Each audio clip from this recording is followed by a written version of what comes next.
Story inaanza katika jiji la kuzaniwa la Beaverton. Tutakutana na mtoto wa miaka 6 anaitwa Mabel Tanaka. Hapa alikuwa anafanya attempt ya kuokoa baadhi ya wanyama wa kufugwa katika darasa lake aweze kuwapeleka nyumbani, maana hapa waga wanachokozwa sana. Lakini safari yake haikufika mbali. Akaisha kukamatwa na walimu wake. Walimu wakatoa taarifa kwa mzazi. Mzazi alivyokuwa frustrated sana na tabia ya Mabel, akaamua mpeleke moja kwa moja kwa bibi yake mpaka pale ambako atakapokuwa amekaa sawa.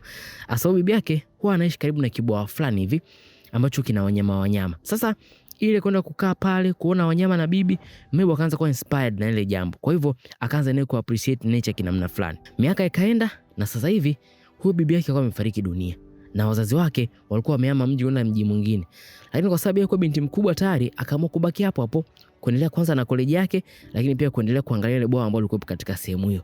Lakini shida ikawa ni moja tu. Meya mpya wa mji huo anaitwa Jerry Generazo akawa ametangaza mpango wa kutengeneza daraja ambalo litapita juu ya bwawa hilo, akidai kwamba siku hizi wanyama wameshahama, kwa hiyo hakuna haja kuendelea kuwa na bwawa la design hii.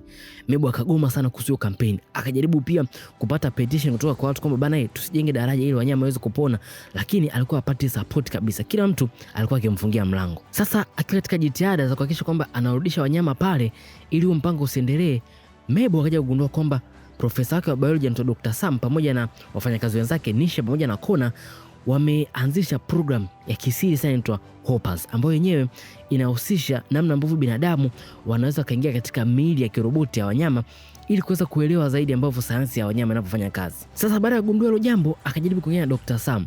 Lakini daktari akamwambia kwamba sasa hivi hatujafanya bado utafiti vizuri.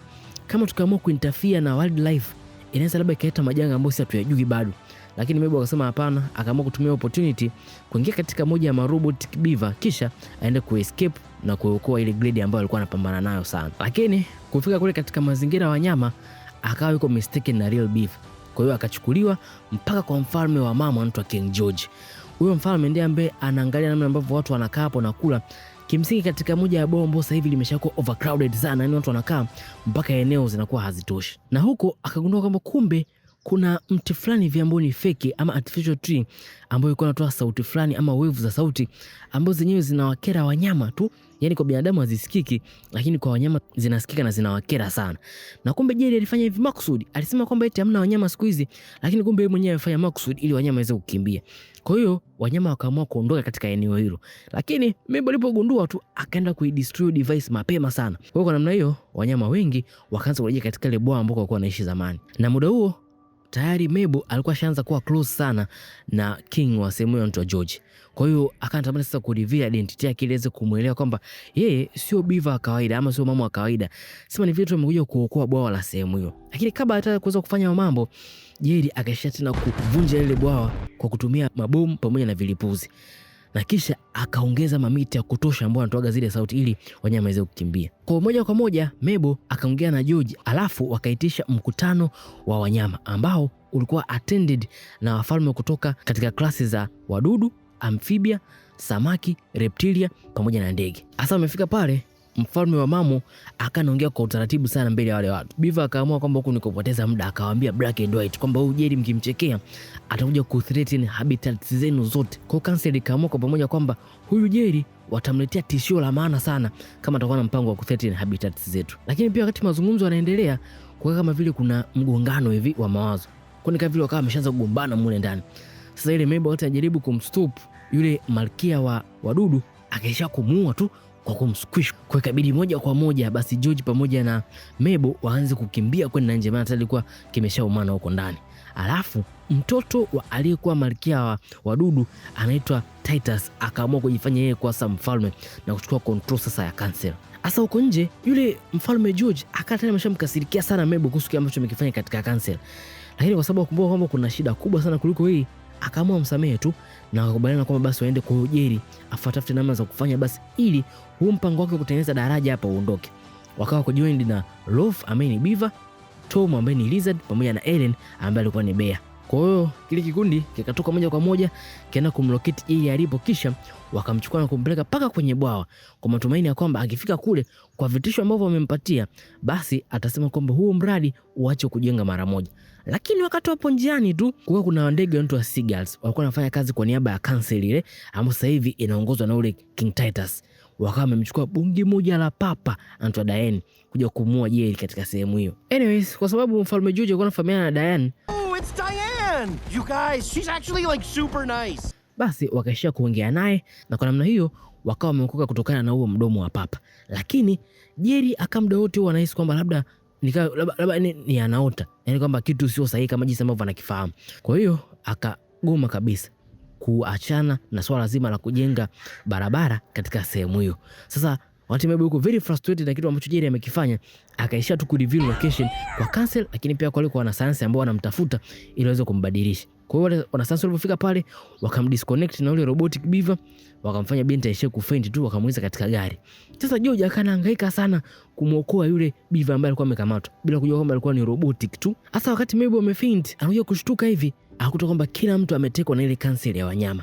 Alafu wamewaforce wale wanasayansi wajenge robotic clone ya Jerry, alafu aivae Mfalme Titus. Kumbuka huu ndio mfalme mpya baada ya mama yake kufariki kwa kuwa squished na Mabel. Na sasa mpango wa Titus ulikuwa kwamba amuimpersonate Mayor ambaye ni Jerry, alafu atumie yale mamiti ambao waga yanatumika kuwafukuza wanyama, kisha aende kuwafukuza na kuwaua binadamu, kwa sababu amegundua kwamba sauti kubwa ikiongezwa sana inafanya pia binadamu akirikwe na ile sauti, na inawezekana hata pia ikawaua. Naenda kufanya hivyo katika eneo ambako Jerry atakuwa akienda kupambania tena kwa ajili ya kupata kura za mara ya pili, hapo hapo karibu na bwawa kabisa ambako project yake ndio ipo. Hasa wakati hao anaendelea, Mabel akagundua kwamba yule robotic beaver kwa namna kama vile Titus alikuwa hajamweka katika umakini. Kwa hiyo ni kama vile ameachwa tu, na kuna uwezekano kwamba Jerry akaingia katika mwili wake alafu aweze kumuokoa. Kwa hiyo kazungumzana kwamba ingia katika huo mkiti alafu uingie katika mwili wa beaver alafu uniokoe mimi, kisha utakuokoa baada hapo. Kwa hiyo ikabidi afanye kama jinsi ambavyo Mabel alikuwa ameelekeza, na ndio kwa namna hiyo wakawa wameweza kuescape. Kule sasa katika sehemu ambako binadamu wapo kwa ajili ya uchaguzi ama kampeni za bwana Jerry, Mabel akajaribu sana kureason na Titus kwamba hili jambo sio sahihi. Kuna namna nzuri ambazo tunaweza tukazitumia kuzifanya. Plus binadamu wote sio kama tuko kama ujamaa, lakini Jerry akakataa kabisa kuacha mpango wake. Kwa sasa ndio ikabidi waanze kutafuta namna za kuweza kudili naye ili asiweze kufanya kile ambacho anataka akifanye. Kile ambacho alikiwaza Mabel kwa chapchap, akaamua ile mask ambayo alikuwa amelivaa Titus aweze kulichomoa ili asiweze kutumia face recognition katika simu ya Jerry, ambayo hiyo ndio ina uwezo wa kuactivate sauti katika application ambayo imeunganishwa na ile maspika ambayo hapo katika miti. Sasa zile hasira za Titus zikamfanya basi aanze kuvunja kila kitu ambayo yako pale, na hapo ndo akareveal mpango wake mzima kwamba anataka insect ama wadudu ndo watawale species zote ambazo zimebakia. Mpaka Cancel ikaanza kupata wasiwasi kama mbona kama hii sio sana vile ambavyo tumekubaliana. Na muda huo pia yale mafuta ambayo alikuwa anavunja Titus yakasababisha moto ambao ukaanza kuspread katika sehemu za msitu. Lakini muda huo kwa sababu pia tayari kwa shaleta threat kwa Cancel, akaishia kuliwa tu na Amphibian King. Kwa hiyo baada hapo Cancel kaamua kumjoin Mabel, George pamoja na wanyama wengine ili waweze kuokoa msitu. Na namna pekee ilikuwa pale ambako kwa amejenga bwawa ili maji yaweze kunasa, wanyama waweze kukaa, wapavunje ili maji atoke kwa kasi, afa kazime ule moto ambao ulikuwa ushaanza kuunguza eneo la msitu. Sasa baada ya purukushani zile zote ambazo zilikuwa zimetokea, Jerry basi mwisho wa siku akaamua tu kwamba hiyo barabara basi aitengeneze sehemu nyingine ili wanyama waweze kukaa vizuri kama jinsi ambavyo walikuwa wanakaa pale mwanzo. Na kwa namna hiyo tu hiyo sehemu ikawa ni a protected wildlife preserve.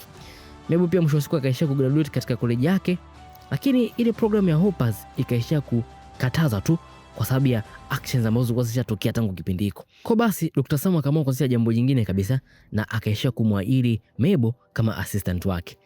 Mwisho kabisa sinema inaisha, Mabel pamoja na George wakabaki kuwa marafiki, alafu wakawa wanawasiliana kupitia application ya text to speech, kwamba vile ambavyo George atakuwa ametype basi kwa Mabel vitakuwa vinasemeka kwa namna kwamba vinatoa sauti, kwa Mabel akanaweza kumuelewa. Asante sana, mimi naitwa Winani, hii ni Winani Animation.